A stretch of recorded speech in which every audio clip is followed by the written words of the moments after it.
제가 오래전에 한번 한 이야기인데 처음 들어보신 분들, 아마 처음 들어보신 분이 더 많으실 텐데 들어보신 분들은 처음 들어본 척 해주시길 바랍니다.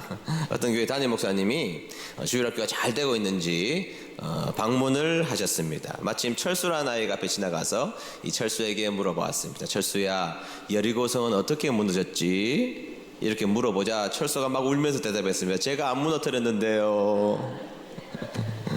이렇게 이야기했습니다. 그 모습을 본 옆에 있는 친한 영희가 이렇게 이야기했습니다. 목사님, 제가 오늘 하루 종일 철수하고 같이 있었는데요, 정말로 철수가 여리고성 안 무너뜨렸어요. 제가 봤어요. 그렇게 이야기했던 것입니다.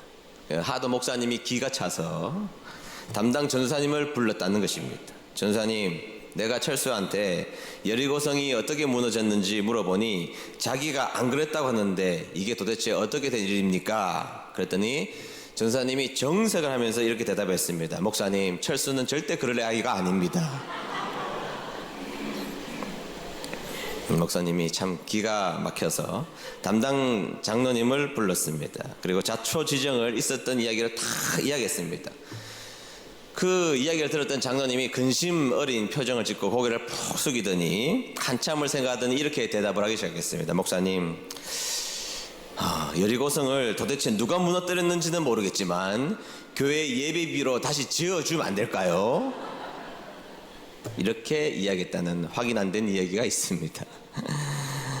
여리고성에 대해서 우리가 잘 모르고 있는 부분이 있다는 것입니다. 오늘 제가 하고 싶은 이야기는, 저는 오늘 이 여리고성의 함락의 이야기들을 통해서 하나님께서 오늘날 우리에게도 여전히 주시는 말씀이 무엇인지를 세 가지 살펴보고 결단하는 시간들이 되었으면 좋겠습니다. 자, 첫째, 믿음의 시작점에는 순종이 그 자리를 차지하고 있음을 알아야 된다는 사실입니다. 다 같이 읽어봅니다. 시작. 믿음 시작점에는 순종이 그 자리를 차지합니다. 가나안 땅에 들어갈 때 가장 큰 문제를 만났는데 그것이 바로 가나안 땅에 있는 여리고성이라는 난공불락의 성을 만나게 된 것입니다. 그런데 여러분, 이 여리고성 직전에 본격적으로 가나안 땅에 들어가는 요단강을 건너는 사건이 있잖아요. 건너는 사건, 다시 말해서 믿음의 시작점, 하나님의 통치의 상징인 가나안 땅에 들어가는 그 시작점 앞에서 어떻게 요단강을 건너가게 되었을까? 여호수아 3장 13절을 우리가 읽도록 하겠습니다. 3장 13절 읽습니다. 시작. 온 땅의 주인이신 여호와의 언약궤를 메고 가는 제사장들의 발이 물속에 닿으면 강물의 흐름이 그치고 물이 흐르지 않게 될 것이요, 마치 두 개의 가로막힌 것처럼 물이 멈춰 쌓이게 될 것이요. 아멘. 자, 무슨 이야기죠? 자, 이 요단강을 건너가게 되는 말씀을 해주시면서 법궤를 맨 제사장이 그 언약궤를 메고 요단강에 발을 집어넣으면 그때부터 갈라질 것이다. 그래서 마른 땅을 지나가게 될 것이다. 이렇게 명령을 하셨고 순종하기를 요청하셨던 것입니다. 자, 어떻게 되나요? 3장 15절 하반절에서 16절까지 말씀입니다. 시작. 언약궤를 나르던 제사장들이 강가에 도착하여 강물에 발을 내디뎠습니다. 바로 그 순간 강물의 흐름이 그치고 강물은 멀리 떨어진 아담이라는 곳까지 둑처럼 쌓였습니다. 그곳은 사르단 근처의 한 마을입니다. 사이로 흐르는 요단 강물이 완전히 말라버려서 백성들은 여리고 근처로 강을 건널 수 있었습니다. 아멘. 자, 순종했다는 것이죠. 하나님의 말씀 앞에 순종해서 요단강을 건너 가나안 땅에 들어가게 되었다. 그러니까 순종해서 가나안 땅을 밟게 되었다. 그러니까 믿음의 시작점은, 하나님의 통치의 시작점은 순종하는 데 있다라는 것입니다. 가나안 땅에 살아가는 백성들이 처음에 우리가 해야 될 일이 뭐냐? 순종이 믿음의 출발점이다. 이렇게 말하고 있는 것이죠. 여러분, 자동차의 시동 버튼을 눌러야 그 다음을 할 수 있는 것처럼 순종은 믿음의 시동 버튼을 거는 것과 마찬가지다라는 것입니다. 그래서 독일의 신학자였던 디트리히 본 회퍼라는 목사님은 나를 따르라는 책에서 이런 이야기를 합니다. 한번 보시죠. 오직 믿는 자만이 순종하고, 오직 믿는 자만이 뭐하고? 순종하고, 오직 순종하는 자만이 뭐한다? 믿는다. 처음 들으면 좀 이상하고 어색한 문장일 수 있지만 곱씹어보면 깊은 의미를 담고 있는 말씀이죠. 참된 믿음이 있다면 그 사람은 순종하는 삶을 반드시 살아가게 있다는 것입니다. 자, 믿음이 있다면 하나님의 말씀 앞에 철저하게 순종하는 인생을 살아가게 된다는 것이죠. 그리고 진정한 순종을 통하여서, 그러한 순종을 통하여서 우리의 믿음이 증명되는 길이기도 하다라는 것입니다. 즉 믿음 생활은 순종과 맞물려 있다는 것이죠. 동전의 양면처럼 믿음은 순종으로부터 시작하고 순종하는 사람은 당연히 믿음이 있는 사람이라는 것을 이야기해 주고 있다는 것입니다. 그러니까 여러분, 순종이 아주 신앙에 있어서는 시작점이고 중요한 요소라는 것을 설명해 주고 있는 것이죠. 근데 중요한 것은 하나님께서 우리에게 순종을 요청하실 때는 우리가 못할 순종을 요청하신 적이 한 번도 없었다는 것입니다. 하나님께서 여러분들에게 100세 얻은 독자를 바치라고 한 적이 있습니까? 그건 아브라함에게 한 이야기입니다. 우리는 못할 것 같으니까 할 만한 순종들만 말씀하시는 겁니다. 여러분, 우리가 다니엘처럼 사자굴에 들어가라고 명령하신 적이 있나요? 없습니다. 여러분, 우리는 오늘날 하나님의 명령 앞에 서 있는데 우리가 못할 순종을 하나님이 우리에게 부탁하신 적이 한 번도 없다라는 것이죠. 하나님의 말씀 앞에, 그래서 우리는 온전한 순종을 해야 믿음의 아름다운 시작과 믿음의 아름다운 끝이 이루어질 수 있다는 것을 이야기해 주고 있다는 것입니다. 자, 여러분, 말씀이 주어지면 우리는 무엇을 해야 돼요? 이제는 순종해야 됩니다. 여러분, 어릴 때부터 순종을 배우고 커서 성장하면서 순종을 그대로 유지하고 나이가 들면서도 여전히 순종하는 사람들로서, 성도들로서 살아가는 모습이 있어야 되고, 여러분들의 믿음의 고백은 결국 순종을 통하여서 증명될 수 있다는 것을 기억하시고 하나님의 말씀 앞에 순종하는 여러분 되시기를 주의 이름으로 축복합니다. 자, 둘째, 순종은 전인적이어야 한다라는 사실입니다. 다 같이 읽어볼까요? 시작. 순종은 전인적이어야 합니다. 네, 순종의 범위에 대한 설명이 나오는데, 여러분, 순종의 범위가 어떻게 되어야 되느냐? 첫 번째는 행동의 순종이 있어야 된다는 겁니다. 뭐의 순종? 행동의 순종이 있어야 된다. 6장 3절부터 4절까지 읽도록 하겠습니다. 시작. 하루에 한 번씩 여리고성을 너의 군대와 함께 행군하며 돌아라. 그 일을 6일 동안 하여라. 제사장 7명에게 순양의 뿔로 만든 나팔을 가지고 언약궤 앞에서 행군하라고 말하여라. 7일째 되는 날에는 성을 7바퀴 돌며 제사장들에게 나팔을 불라고 말하여라. 아멘. 자, 어떻게 하라고 말씀하시죠? 여리고성을 돌라고 행동의 순종을 요청하고 있다는 것입니다. 무엇의 순종? 행동해야 된다. 하나님의 명령이 있으면 행동의 순종이 있어야 된다는 겁니다. 행동의 순종이 있어야 된다. 그런데 성경에서는 그것만 가지고 안 된다 이 말이에요. 행동의 순종 가지고만 안 된다. 두 번째는 뭐냐? 말의 순종이 있어야 된다는 겁니다. 뭐의 순종? 자, 첫 번째는 뭐의 순종? 행동의 순종. 두 번째는 말의 순종입니다. 5절 중반절 읽도록 하겠습니다. 시작. 백성들에게 나팔 소리를 듣고 크게 고함치라고 말하여라. 네, 크게 13바퀴를 다 돌고 제사장이 나팔을 불면 크게 고함을 치라 이렇게 말하고 있는데, 어떤 신학자는 이것을 이렇게 이야기합니다. 우리의 입술로 믿음의 선포를 해야 된다. 믿음의 선포가 있어야 된다. 여러분, 그동안 몇 주 전 동안 우리가 믿음은 선포해야 된다, 말로 해야 된다, 이런 이야기 말씀을 드렸지 않습니까? 그냥 믿음의 선포가 있어야 된다는 것입니다. 그러니까 믿음의 선포하라는 그 선포 앞에 말의 순종이 있어야 한다는 것입니다. 그런데 10절도 보겠습니다. 10절도 읽겠습니다. 시작. 소리내지 마시오. 내가 명령을 내리기 전까지는 아무 말도 하지 마시오. 네, 여리고성을 돌 때는 침묵하라는 것이죠. 아무 말도 하지 말고 아무 소리도 내지 말고 명령이 있을 때까지는 아무 말도 하지 말아라. 침묵을 요청하신다는 겁니다. 그러니까 여러분, 두 개를 합쳐보면, 정리해보면 이런 내용입니다. 말할 때는 바른 말을 해야 하고, 불평이나 불신앙이 내 속에 들어올 때는 침묵해야 된다, 이 말이죠. 그러니까 여러분, 우리의 입술은 믿음의 선포, 바른 말은 해야 되지만 불평과 원망과 그런 것에 대해서는 침묵할 것을 말하고 있다는 사실입니다. 여러분, 짐 엘리엇이라는 선교사님께서 이런 이야기를 했습니다. 사탄은 적어도 세 가지를 확실하게 장악하고 있다. 사탄은 세 가지를 확실하게 장악하고 있는데, 소음, 조급함, 그리고 군중이다. 소음, 조급함, 그리고 군중이다. 여러분, 조용히 한번 생각해 보세요. 불평은 늘 시끄럽습니다. 늘 시끄럽고 급합니다. 그리고 단체로 몰려옵니다. 여러분, 그래서 우리는 말을 잘하고 살아야 된다. 말에 대한 순종을 여리고성을 무너뜨릴 때 요청하셨다는 것입니다. 행동의 순종도 요청하셨지만 말의 순종도 요청하셨다는 사실입니다. 여러분, 하나님을 믿는 사람들, 우리들의 착각 가운데 하나가 뭐냐 하면 행동만 순종하면 말의 순종은 안 해도 된다고 생각합니다. 행동 순종했으면 말의 순종은 괜찮다고 생각합니다. 행동을 순종했으면 말의 불평은 괜찮다고 생각합니다. 행동으로 결과를 냈으면 우리의 원망, 우리의 불평, 그런 것은 괜찮다고 생각합니다. 뒤에 가서 궁시렁거린 거 그거 괜찮다고 생각합니다. 근데 성경에서는 우리에게 그렇게 말씀하고 있지 않다라는 것입니다. 순종의 요청은 말도 순종해야 된다는 것입니다. 믿습니까? 여러분, 행동 순종하죠. 그러나 여러분, 온갖 불평의 소리를 내면서 순종하는 순종은 진짜 순종 아니라는 것이죠, 성경에서.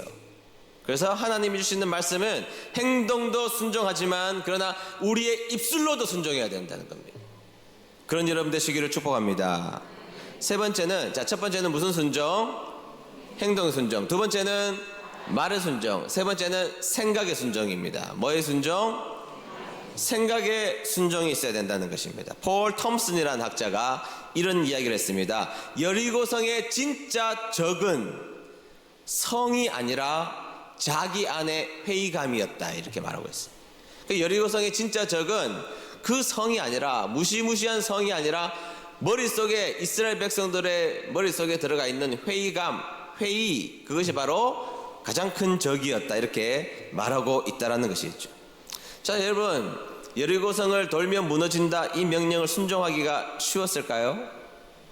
저는 굉장히 어려웠을 거라고 생각합니다. 차라리 돌을 던져라, 그러면 얼마든지 돌을 던질 수 있을 거라고 생각합니다. 성을 무너뜨리는 것이니까. 창을 던져라, 그러면 창을 던질 수는 있었을 겁니다. 그런데 여리고성을 함락하기 위해서 성을 아무 말도 없이 그냥 돌아라? 그거는 이성합리주의를 살고 있는 오늘날 우리들에게 훨씬 더 힘든 부분이었을 거라고 생각합니다. 처음에 한 바퀴 돌 때는 그냥 돌았습니다. 그 다음 날 두 바퀴 도는데 이게 내가 지금 뭐 하는 것이지? 뭐 하는 거지? 내가 뭐 하는 꼬라지지? 왜 돌지? 그 다음 날 일어나서 세 바퀴 도는데도 아무 일도 일어나지 않는데 내가 지금 뭐 하는 거지? 이렇게 계속해서 그것을 도는 그 순종은 자신의 생각을 얼마든지 무너뜨릴 수 있는 요소들이었을 것이죠. 하나님이 어떻게 이렇게 비이성적이시지? 어떻게 13바퀴를 돌면 무너진다고 말씀하시지? 그는 말이 안 되는 이야기인데. 그러니까 여러분, 첫날 한 바퀴 돌 때는 쉬웠겠지만 그 다음날 돌 때는 첫날보다 어려웠을 것이고, 4일째 돌 때는 3일째보다 어려웠을 것이고, 7일째 돌 때는 6일째보다 어려웠을 것이고, 12바퀴 돌 때는 11바퀴 돌 때보다 훨씬 더 어려웠을 거라는 거예요. 그들의 생각이 무너졌을 것입니다. 생각 가운데 회의감이 들었을 것입니다. 도대체 이것이 무엇을 하는 일이야? 순종하긴 하겠지만 도대체 이 순종을 도대체 왜 하는 거야? 생각이 삐뚤어지기 시작했다라는 것이죠. 그러나 하나님은 이 일을 반복하여서 13바퀴를 완성시키는 그 내용은 뭐냐면, 그런 행동을 통하여서 우리의 생각을 깨트리시고 생각의 순종을 원하시더라는 겁니다. 여러분, 진정한 순종은 그래서 전인적인 순종입니다. 진정한 순종은 행동으로도 해야 되지만 우리의 말로도 순종해야 되고 우리의 생각으로도 순종해야 한다는 사실입니다. 여러분, 그런 순종의 주인공 되시기를 축복합니다. 첫 번째, 뭐의 순종? 행동의 순종. 그 다음 말의 순종. 그 다음 생각의 순종. 이 순종을 통하여서 하나님은 하나님의 역사를 이룬다고 는 것을 기억하시며, 여러분, 말도 순종하시고 행동도 순종하시고 생각도 순종하시는 저와 여러분 되시기를 주의 이름으로 축복합니다. 네. 셋째, 끝까지 인내함이 순종을 완성시킨다는 사실도 기억해야 한다는 것입니다. 읽어봅니다. 시작. 끝까지 인내함이 순종을 완성시킵니다. 네, 그들에게 요청된 순종을 다시 한 번 더 생각해 보시죠. 특이한 순종을 요청하시지 않아요? 7일간 6일째까지는 한 번 돌고 7일째는 7번 돌고 13바퀴를 돌아야 된다, 그렇게 이야기했습니다. 자, 첫날 돌고 오니까 벽돌이 몇 개 빠졌습니다. 할렐루야, 하나님이 역사하시는군요. 하나님이 드디어 여리고성을 무너뜨리실 것이다 이렇게 생각하실 수 있겠죠. 둘째 날 도니까 기둥이 뽑아지고 셋째 날 도는데 망루가 무너지고 뭐 이렇게 됐으면 순종하기가 굉장히 쉬웠을 거란 말이죠. 하루를 돌았을 때 하루의 결과물이 등장하면 그 순종을 못할 사람이 어디 있냐 이 말이에요. 이틀 했을 때 이틀 돌면 이틀만큼의 순종이 찾아오면 그 순종 못할 사람이 세상에 어디 있냐 이 말이에요. 3일 했는데 3일 노력에 걸맞는 결과물이 나오면 그 순종 못할 사람이 세상에 어디 있냐 이 말입니다. 그런데 여러분 아무 일도 일어나지 않습니다. 한 바퀴 돌 때, 두 바퀴 돌 때, 세 바퀴 돌 때, 네 바퀴 돌 때, 12바퀴 돌 때까지 아무 일도 일어나지 않습니다. 그러니까 여러분 순종은 오늘 말씀을 통하여서 우리에게 주시는 중요한 가르침은 순종할 때는 반드시 인내해야 된다. 오래 참아야 된다. long suffering 해야 된다. 오래 고통스러워야 된다. 고통을 오래 가져야 된다. 그것이 순종의 과정이고 방법이고 내용이다. 이렇게 우리에게 말씀해 주고 있다라는 것입니다. 목사님 순종하기가 너무 어려워요. 하나님 말씀 어렵다니까 지금 어려운 이야기를 성경 말씀 가운데 하고 있다는 것입니다. 그러니까 여러분 시간이 가면 갈수록 이 순종 앞에 그들은 생각과 말과 행동과 모든 것들이 무너지기 시작했다는 것이죠. 심지어 7일째가 됐습니다. 그리고 12바퀴를 돌았습니다. 무려 12바퀴를 돌았을 때도 그 어떤 일도 그 어떤 징후도 일어나지 않았다는 것입니다. 그래서 어려운 겁니다. 한 번만에 열매가 맺혀지면 누구나 다 순종할 수 있습니다. 모든 사람이. 두 번 했을 때 열매가 맺혀지면 순종 다 할 수 있습니다. 그런 순종 정도는. 그러나 12바퀴를 돌 때까지 아무 일도 일어나지 않았다는 것이 성경의 기록이었다는 것이죠. 자, 그러면 여러분 언제까지 순종해야 됩니까? 순종의 유통기한 언제냐? 하나님께서 주셨던 명령 끝까지 하는 겁니다. 그것이 순종의 유통기한이라는 것입니다. 그리고 마지막 13바퀴를 돌고 나서 그때서야 여리고성이 와라락 하고 무너지게 되었다는 것입니다. 따라서 여러분 우리의 순종은 12바퀴까지가 아닙니다. 우리의 믿음은 12바퀴에서 멈춰서는 안 된다는 것입니다. 우리가 해야 될 순종의 내용은 12바퀴까지 하는 것이 순종이 아니라는 것을 우리에게 말해주고 있다는 것입니다. 그럼 언제까지 해야 되느냐? 13바퀴까지 하나님이 말씀해 주신 13바퀴까지 인내함으로 그 일을 감당하고 끝까지 해야 하나님의 역사를 마주 대하는 자가 될 수 있다는 사실 기억하는 여러분 되시기를 축복합니다. 여러분 찬송가 545장 고백이 뭐예요? 이 눈에 아무 증거 아니 배어도 믿음만을 가지고서 늘 걸으며. 여러분 눈에 아무것도 안 보이는데 어떻게 걷습니까? 아니 우리가 기쁨으로 찬송을 부르지만 여러분 눈에 아무것도 안 보이는데 어떻게 걷습니까? 그리고 이 귀에 아무 소리 아니 들려도 하나님의 약속 위에 서리라 말이 쉽지 어떻게 섭니까 여러분? 아무것도 안 들리는데 끝까지 어떻게 순종합니까? 그러나 이 찬송의 후렴은 이렇게 우리에게 말하죠. 걸어가세 믿음 위에 서서. 그 다음 뭐예요? 나가세 의심 버리고 걸어가세 믿음 위에 서서 눈과 귀에 아무 증거 없어도. 아멘. 여러분 눈에 증거가 없습니다. 귀에 들리는 거 없으니까 인내가 필요한 거예요. 순종은. 그 언제까지? 하나님의 말씀 그 끝까지. 그런 차원에서 여러분들 우리들의 삶을 되돌아봐야 합니다. 살다 보니까 어느 날 여리고성을 만났습니다. 살다 보니까 우리가 말할 수 없는 여리고성 앞에 서 있습니다. 무시무시한 여리고성 앞에서 공포감을 느낍니다. 근데 여러분들의 기도가 지금 12바퀴까지는 돌아서 있는데 거기에 멈춰져 있지는 않습니까? 무너지지 않습니다. 12바퀴까지는 열심히 기도했는데 거기에서 우리의 기도가 멈춰져 있다면 여리고성은 결코 무너지지가 않습니다. 여러분들의 인내가 12바퀴에서 멈춘 거 아니냐고요. 성도님들의 인내, 저와 여러분들의 인내, 우리가 여리고성을 만났을 때에 여러분들의 인내가, 우리들의 인내가 12바퀴에서 멈춰져 있다면 여리고성 무너지지가 않습니다. 사랑하는 성도 여러분, 여러분들의 섬김이 12바퀴 반까지만 가 있다면 반바퀴 더 가야 됩니다. 12바퀴 반에서는 무너지지가 않아요. 여러분들의 전도가 12바퀴 반의 반까지 왔다고 해서 무너지지 않습니다. 반의 반을 더 가야 무너질 수가 있다는 사실입니다. 12바퀴까지 인내해야 하나님의 역사가 이루어진다는 것을 믿는 여러분 되시기를 축복합니다. 그래서 여러분, 우리의 인내가 어디까지 있는지를 생각해 봐야 돼요. 내 인내가 12바퀴에서 멈추고 있구나. 지금 내 인내가 반바퀴만 더 돌면 되는데, 반의 반바퀴만 더 돌면 되는데 거기에 멈춰서 여리고성이 무너지지 않는다면, 여러분들의 여리고성이 무너지지 않는다면 한 바퀴 더 도는 여러분들 되시기를 주의 이름으로 축복합니다. 여기까지 우리가 잘 알고 있는 내용이고, 잘 모르는 이야기 하나 해보죠. 더 중요한 게 있습니다. 인내에 대해서, 순종에 대해서. 자, 이스라엘 백성들이 이제 결국에는 순종하죠. 이 내용은 하지 않겠습니다. 그래서 여리고성이 다 무너집니다. 하나님의 역사하심이고 순종의 결과물인 줄로 믿습니다. 자, 그래서 무너졌죠. 자, 그리고 무너진 이 상태에서 역사를 500년 앞으로 넘어가 봅니다.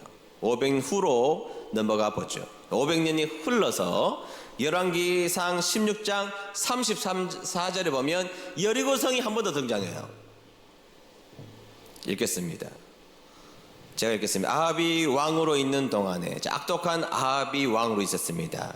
베델 사람 히엘이 여리고를 다시 세웠습니다. 여리고를 다시 세웠습니다. 다시 등장하죠. 500년 만에. 히엘은 여리고성을 쌓기 시작하면서 맏아들 아비람을 잃었습니다. 그리고 성문을 세울 때에는 막내 아들 수급을 잃었습니다. 아멘. 자, 그런데 여러분, 이게 무엇을 설명하는 거죠? 자, 500년이 지난 다음에 성을 열심히 쌓다가 고고학적으로, 고정학적으로 성을 다시 한 번 더 복원을 열심히 하다가 성을 쌓다가 아들을 잃어버리는 희생함이 이곳에 들어가 있는 이야기입니까? 아닙니다. 500년을 다시 전으로 돌아가 보죠. 여리고성이 무너진 바로 직후로 다시 500년을 전으로 돌아가서 여리고에 대한 하나님의 명령을 한번 보시죠. 여호수아 6장 26절입니다. 제가 읽겠습니다. 그 후에 여호수아는 이렇게 경고했습니다. 그 후는 뭐 후죠? 여리고성이 무너진 다음에요. 자, 여리고성이 무너진 다음에 이렇게 경고했습니다. 누구든지 이 여리고성을 다시 지으려 하는 사람은 여호와의 저주 때문에 벌을 받을 것이다. 이 성의 기초를 놓는 사람은 맏아들을 잃어버릴 것이요, 이 성에 문을 세우는 사람은 막내 아들을 잃어버릴 것이다. 500년 전에 하나님이 하신 말씀입니다. 그리고 500년이 지나서 히엘이 감히 하나님의 명령을 어기고 자기 마음대로 여리고성을 건축하다가 기초를 쌓을 때 맏아들 죽고 성문 달 때 막내 아들이 죽습니다.